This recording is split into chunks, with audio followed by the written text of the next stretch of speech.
C'est fini pour la Joseph Kabila ainsi que Matata Polo. Tolobaki yango, quelle que soit la durée de la nuit, le soleil finira toujours par apparaître. Qui vous avait dit que Joseph Kabila est intouchable dans la Congo? Nanya ebisa Rabino ba Congolais que Kabila ba goyi ko poursuivre été. Sarkozy balandela. Donald Trump a commis président aux États-Unis à Samba. Et bon, avec tant de crimes que Joseph Kabila commettre dans Mboka na biso, Kabila peut être un intouchable. Mbote ba Congolais de père et de mère. Mbote na bino ba diaspora, surtout bino ba abonné ya Dr News. Nazo senga la ba inoni. Ba meki ko s'abonner, je vous demanderai de vous abonner une minute. Au cliquer kaka. Vous êtes directement un abonné. Il y a Dr News. Et puis na bisa bino chaîne de référence d'abino. Les chaînes la des actualités politiques à la République démocratique du Congo en exclusivité. Tobetama solo Joseph Kabila. Tobetama solo Matata Pognon. On parlera aussi de l'Est de la République. Pourquoi pas aussi parlerons de la situation sécuritaire. Tobeta pe moi ma solo aussi surtout Makabuya américain. Nous avons un dossier de Joseph Kabila. Bandeko ba Congolais de père et de mère. Bino babonné à Dr News. Boye Baké, le jour où Babandaki peut examiner lever à l'humilité à Joseph Kabila dans le Sénat, Kabila Tina Kimbongo, il y a un homme qui avait témoigné à Mona Kimbongo, c'est M. Mouteba, Azana Odep. Le Messie en question a dit que tous les sénateurs ont été corrompus. Qu'est-ce qui s'était passé? Les sénateurs Basangani, surtout Ndekoya Katanga, Basangani, nous devons protéger Ndekonabiso Joseph Kabila. Nous devons tout faire Katanga. Nous devons éviter Katanga est un pays en dehors de la République démocratique du Congo. Et comment nous ressortissons de Katanga? Et nous, les Katangais, nous sommes posé la question. Katanga est comme un pays hors du commun. Ceux qui vont comprendre, vous allez comprendre même Moïse Katumbi, pendant qu'il était gouverneur na Katanga. Mazalaki déjà na ba ambition ya ko changer Katanga et comme mboka na bango. Ayela ka batu moi ba système non pour comme olongwa a OK les Katanga tu devrais avoir un passeport. Boyebi yango Moïse ameka ke lokwana mais ça n'a pas tenu. Ba Katanga ba sangana ki bango nyonso derrière ça malokolo. Kolandisama ya mode d'ordre utaki epai ya ba notable ya Katanga. L'objectif est qui empêcher Batou pour lever à l'immunité, il y a Joseph Kabila. Même Makila Oyo, Yoka Komba Moutoua, José Makila. C'est-à-dire, ça la Makila, la Maboko Naï. En Kenya qui coûte comme menacé Christophe Lutundula. Tellement que tous les sénateurs, il y a Katanga Bazala qui corrompent. Kabila Taki Ambongo, Atepe Zambongo, Amizembo. C'est par là. Ça la commission spéciale. La commission spéciale est plus de 40 membres de la commission spéciale. L'objectif de la commission spéciale est qui va examiner le dossier de Joseph Kabila. Parce que ce sont des dossiers sensibles. Ils ont un dossier sensible. On devait examiner le dossier à Joseph Kabila. Maintenant, la commission a examiné le dossier. Quand on a examiné le dossier, si on a examiné le dossier, normalement, l'auditeur général, il y a haute cour militaire parce que c'est lui qui est venu avec les accusations contre Kabila. Babengi batandre à la qui ça va preuve pour les inculper Joseph Kabila, les incriminé Joseph Kabila pour qu'il va l'éveiller immunité. Quand vous babengi auditeur est venu avec des preuves. Aïe la preuve, il y a M. Eric Kouba. Eric Kouba avait révélé il y a une réunion au Kil que Salamaka na Rwanda pour mettre le chef de l'État pour coup d'État. Aïe na ba preuve, il y a Luboya Kachama. Aïe na ba preuve, il y a Amil William Yakotumba. Tant de preuves au Bayaki nango aïe na ba preuve. Tango aïe na ba preuve, malaki abondir ba preuve. Et puis, après avoir examiné le représentant ou l'auditeur général de la haute cour militaire à lobby, à Yébissi sénateur. À lobby, ceux qui sont là, vous êtes incapables. Il y a Kolongola, immunité à Joseph Kabila. La haute cour militaire a Kokendenango na Lolenge na yi.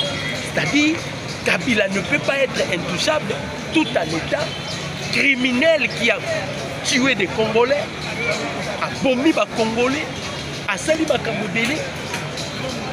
L'auditeur, il y a haute cour à lobby, pino ceux qui vont sali blague pour réussir ma Cambodélé. La haute cour militaire, il doit procéder d'une façon parce qu'il y a une flagrance. Pour le problème de Joseph Kabila, Bakangi est à flagrance. Il a violé la loi. Dès temps où il s'est conditionné, l'auditeur, il y a haute cour militaire, les lobbies Kakanabutu, précieux les Kaki Maka, c'est pas ça Malokone n'avait pas le choix. Avec ça la note, à sa lunette, à Tineli famille à Kabila, c'est-à-dire ne peut perdre rien. Famille politique, alors nous avons maintenant besoin de Joseph Kabila. Pour inviter la justice, il doit au moins venir se justifier sur toutes les accusations.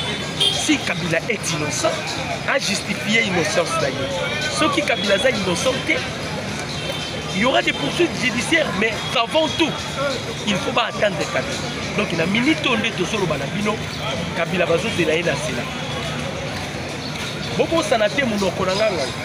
Un jour na ka ko ebisa bino, oboni Kabila nenga bibi, Kabila kozonga lisusu.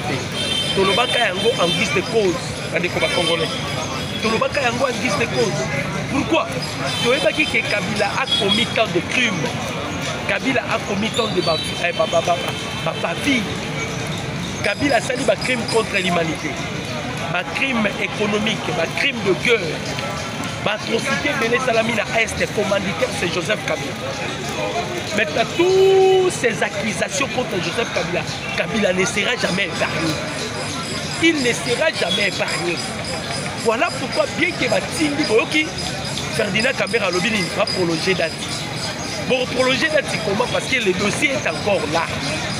C'est la haute cour qui a saisi le Sénat à travers le ministre de la Justice. Bakani Sénat. Et le ministre de la Justice a même mis dossier la Sénat. Il faut pas la immunité à Joseph Kabila. La immunité à Joseph Kabila. On doit procéder par l'examen. Des babandis comme examen. Mais l'examen n'est pas examiné, de preuves sont là. Des preuves sont là. Mais tout le monde dit bouger. Bandeko Katang, Bandeko. Sarkozy est un ancien président de France. Ah, Tolo Banabino a dirigé la prison. Donald Trump, le président des États-Unis, c'est la toute première fois. Les États-Unis a sali poursuite judiciaire contre le président de la République. Kabila, tu es qui pour que tu ne sois pas jugé? Tu es qui pour que poursuite judiciaire soit contre lui? Tous ceux qui sénateur y a vie, qui sénateur à vie, et ça titre Morobo, Simba Kate, on ne comprend pas. Parce qu'on voit aujourd'hui que même ma caméra bandoko sabiso, caméra kabilista munene, ya munene, oh beaucoup il imaginer. Ça maloko de kabilista munene, oh beaucoup il imaginer. Président Félix a été plus loin à Bengi sa maloko na sololi na face à face. Al sololi na sa maloko de face à face. Pour la kaka makamboyo. Kamere voulait créer une crise institutionnelle. Ça n'a pas marché. Maintenant, c'est le Sénat. On va la carte pour ça, la manœuvre pour créer une crise institutionnelle, mais écoute, dans le but de remettre la ville du solo, Yoka Makabu, Mokonzi Mboka, a épissé qui s'en maloko de pour la Makabu dossier Oyo. Mokoyo Kabino, vous allez comprendre que les choses ne sont pas Nengezala qui disent. Parce que Makambo commis, na niveau est plus élevé. Maintenant, de l'autre côté, pas Joseph Kabila. Vous allez comprendre c'est pourquoi Joseph Kabila s'est précipité. Il y a un ancien président Niger, Obasanjo. Obasanjo, lorsqu'il est venu voir le président Félix, c'est par rapport à Yakoni à Kabila. Kabila, ils savent bien que Ndenga Nazaboui, avec tout ce que j'ai commis en République démocratique du Congo, Nazo mérité peine de mort. Kabila Yebi Namutuna. Kabila Yebi Namutuna. Abane Kolukasko ba Obasanjo wana baya bakote la yi. Et c'est la raison pour laquelle vous avez vu Joseph Kabila à Kenaki Mango Kolukaba Obasanjo. À Olukabango, par rapport à quoi Kabila, il se sent déjà que sa vie est entre la vie et la mort. Même Obasanjo, lorsqu'il est venu voir le président Tshisekedi, il y a qui a le langage wana. Oh, Kabila vie n'a pas engagé. Voilà un peu ce que Kabila avait sémé. À ces mains qui vont. Mais il faut assumer tempête, non? C'est ce qu'il a sémé. Si Kabila pensait que la constitution pour protéger, parce que la constitution qu'il soit protégé par la constitution, Kabila a commis ça. Dans la net la Sénat, ça va le qui sert à bloquer. Mais vous avez joué une commission spéciale. Ça m'a dit les députés parce que la commission spéciale des Okatamaka et la commission bâtit l'invitation par Joseph Kabila. Kabila doit venir se justifier sur toutes les accusations qu'on va porter sur lui. Kabila doit venir s'expliquer et se justifier de toutes les accusations. Vous avez vu ce place Joseph Kabila qui bon, on a place Kabila Tokena. Tolobaki a bien bandeko ba Congolais. Président Félix Azal a serpent à Moïse. Ana kata ko avalé ba serpent nyoso ya Pharaon. Ba Kabila ba nyokoli Congo. Ba nyokoli Congo na niveau vous ne pouvez pas imaginer. Ba nyokoli Congo ba bombi ba Congolais ba sali nyoso ba ko sala. Mais les lots de Kabila comme il a souka. Prenez aussi l'état de Matata Ponyo. Pour Bazou Zelaï, sort na yele. Matata Ponyo amata akita. Comme les messieurs Barnabé, les messieurs c'est Barnabé à l'Oba qui ce sont les deux leaders.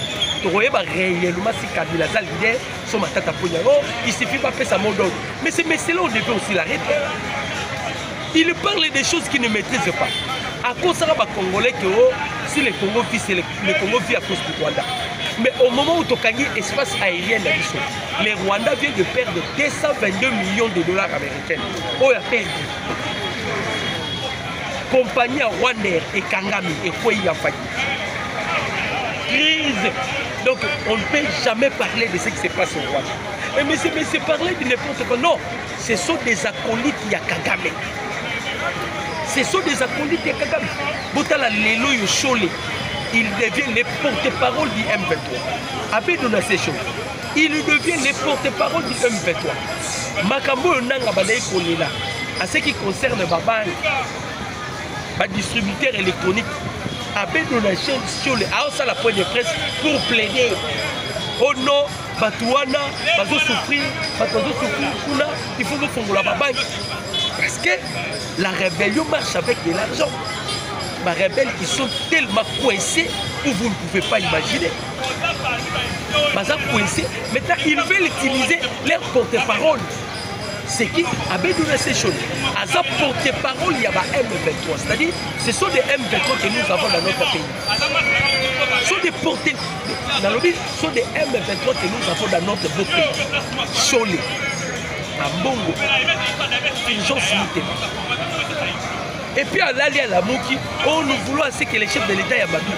Par quelle magie le président Félix va vous recevoir? Par quelle magie que les chefs de l'État vont vous recevoir? Vous êtes en connivence avec le Rwanda. Ce qui se passe à l'est de la République, précisément à Goma, à Bukavu, c'est vous les concernez. Vous avez eu déjà un jour, il y a pour sanctionner Rwanda. Mais jamais. Par exemple, ils ont justifié Bambongo Bazui. Bazui Mbongo, il y a l'Union européenne. Bazui Mbongo, il y a Joseph Kabila. Bazui Mbongo, il y a Paul Kagame. Bazui Mbongo, il y a Kakuta Museveni. Bazui Mbongo, il y a William Ruto. Si vous Bambongo, il y a Bazui. ils doivent se justifier dans le Bongo. Il ne faut pas justifier le Bongo. Il ne faut pas justifier le Bongo dans la façon dont il y a un moni tellement que va fonctionner. Nanga sali nyon se sentit pas la goma. A ebisi sikoyo le porte-parole la bango a bedona se choli. Un po bande konangai. Un évêque, un prêtre catholique, mais qui se conforme comme un rebelle. Parce que l'acte là, on va vous poser, c'est un acte qui est rebelle. Vous plaidez pour les rebelles. Allez-y, imaginez. Vous plaidez pour des rebelles. Vous voulez à tout prix que va pour vous là. Yokama Kamalobi. À salut pour des postes à l'objet ou non. La population va dans l'Est va souffrir parce que le gouvernement a pris une décision, mais cette décision, ils ont pour la paix. Il s'agit de quelle décision? Quand on monique que les rebelles na Est, les rebelles na Est, les rebelles na Est, la Bukavu, la Goma, on a jugé pour bloquer la banque. Parce que quand on bloque la banque, les rebelles ne peuvent pas fonctionner. Ils vont fonctionner. Ils vont payer dans nos mituka, ma père de mituka. Ils vont que ce soit la Goma na Bukavu, ndaku ya Kabila basimati, ndaku ya Vital Kamerhe basimati, ndaku ya Bahati Lukoto. Et nous on Bahati, Vital, na Kabila sont des mêmes familles. Sont des mêmes familles. Ils sont des mêmes familles. Yango moni. Le Sénat, pardon, Assemblée nationale des arts pour Kabwana. Président Félix Alexis, à l'équipe qu'on a la vitesse maximale, non? Nous condamnons à Bengi Samalokon. À Ebisi Samalokon. Na pembeni na ngai, na tangi saoka où est la justice. Où est la juste, pardon. C'est-à-dire, j'étais appris ce qui est juste. Makambo est le Sénat. Je veux que cette justice est équitable. Dans les cas contraires, ceux qui ont sali ou les ajustés, les élus là, quand ils vont se réunir contre toi, moi tu sais qu'il va intervenir. Et ça, pour bomba les sous-traités, ils sont là qui ça. Le président Félix a envoyé 2 personnes en Afrique du Sud. Il s'agit de John Tibango et le professeur Serge Tibango.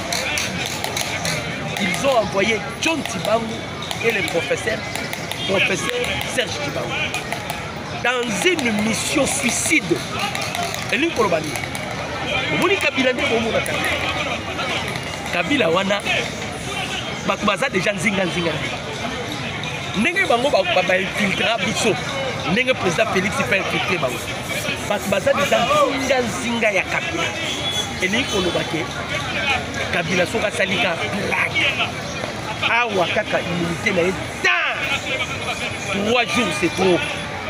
Et si ko ya ça, ba otaye mabo. Parce que ça, le bateau déjà mon a disposé. Tolobaki na nanga sentiment yo zana oza pour joie. Oui, mais on va nanga non. Bakena koma bakena Bukavu ba instruire ba administration na bango. Mutu kwa kota Goma, à kota Bukavu et pardon mutu kwa kota Tanzanie, Burundi, Zambie. Et Kenya, Ouganda, cause un document à AFC.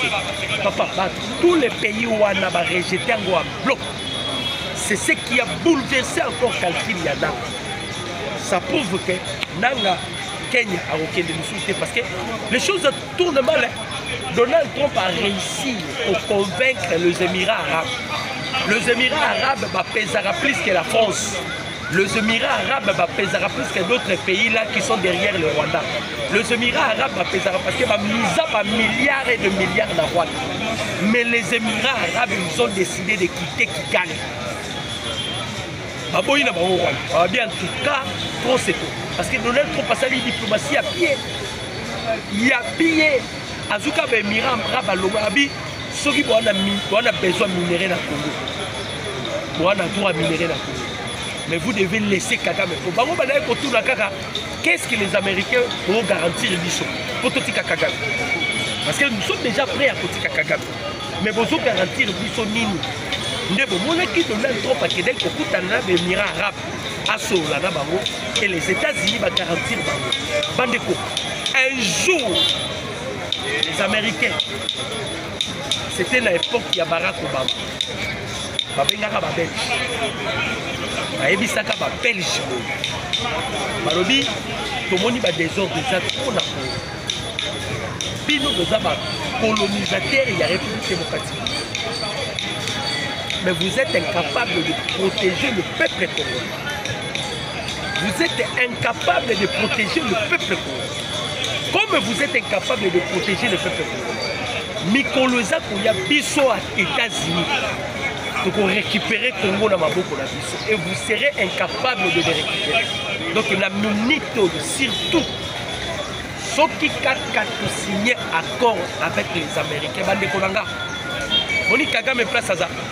Prière na ye komi que tu sais que ba Rwandais au nyonso bomba obonde na ba oyo ba kamera basama lokolo ba komi la prière wana prière na bango tu sais que d'accord pourquoi ba epike une fois les accords signés bande ko banda na ba kamera ils vont retourner si ka ba wita ba kamera il ne sera plus dans l'institution là un traître ça m'a loconde un traître bazaba tu ba kosa sous dans l'institution oyoté donc na bango baleme na ebisa ka bande ko ba congolais surtout bino internaute ne faut pas juger Tshisekedi avant les autres. Mukondambuka faut pesa yeta on comprend les politiques na yo. To bagi na Kagame to comprenez que na Manduki Kagame a un avantage parce qu'il y a une infiltration au sein de l'armée. Qu'est-ce que nous avons fait? Je dis si Kagame to bundasi na Manduki to que sur le plan diplomatique. To que na bino siko na diplomatie. To que na Kagame sur le plan diplomatique. Bandeko Pema Awa nyonso za bouleversé. Washington c'est bimisa un calendrier. Alors c'est lui qui ne se soumettra pas à calendrier. Il sera frappé par les États-Unis. Donald Trump est allé plus loin. Les États-Unis va écraser. Ou maintenant tu pas télémélobi.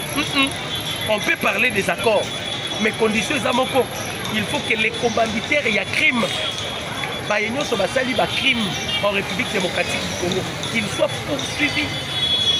Baza ba commanditaire y a crime de cœur. Mais il faut balader là-bas. Ça, c'est les États-Unis. Et Women Watch. Alors, il faut balader là-bas.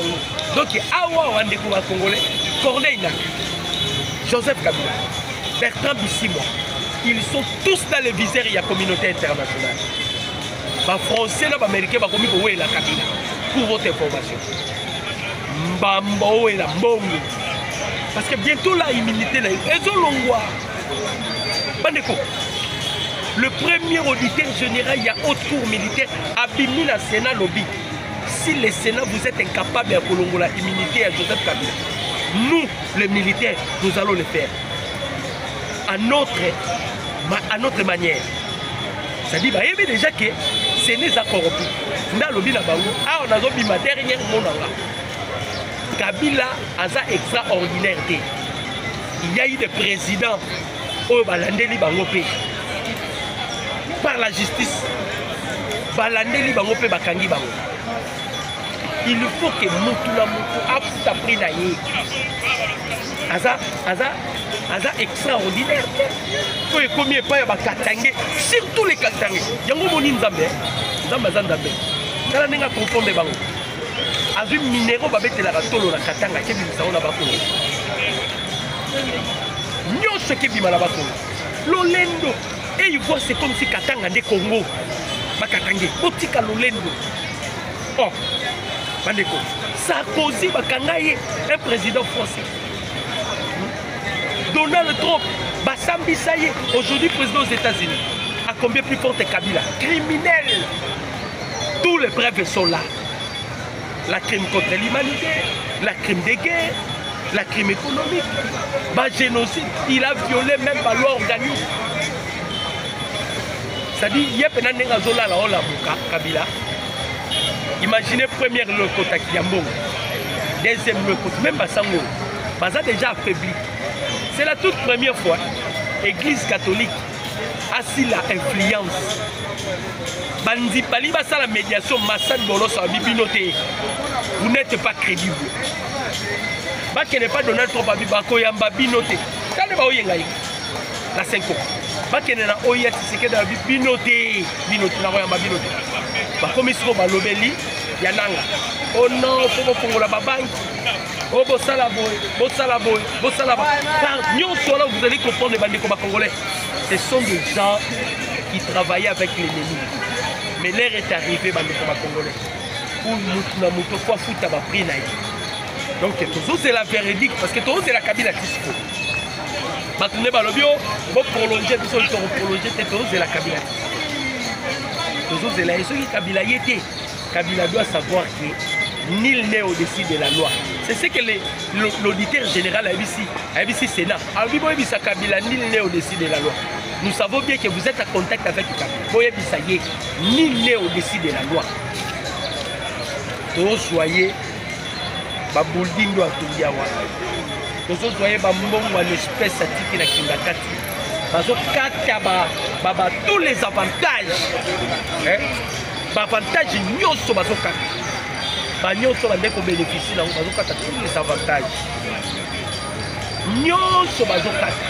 Soki to silisi na Kabila, to kiti siko na ba adepte ya Kabila. Baba Kamere. Ce sont des adeptes de Kabila. Les gens qui ont combattu. Caméra Bundia a protégé Matata Polo. A Bundia Bundi Pema. A Bundia Bundi les lots véridiques à Matata Polo. On va voir maintenant la caméra. La pasteur de Kamouleta. Manani Batanga Moubek. Que Kabila voulait nous intimider. Oh non, immunité. Quelqu'un qui a volé l'argent, il y a l'État à qui ton école. Immunité, c'est Bande Kobotik a toujours branché pour me mener sur information. Donc, ça a nos résultats, ce qui concerne l'examen. Il y a levé à immunité à Joseph Kabila. Mais, moi je vous dirais déjà que c'est fini pour la Joseph Kabila. Parce que le président Félix ici à Lobakiango, il va écraser tout le monde. À côté de parce que le salut du peuple congolais, c'est la loi suprême.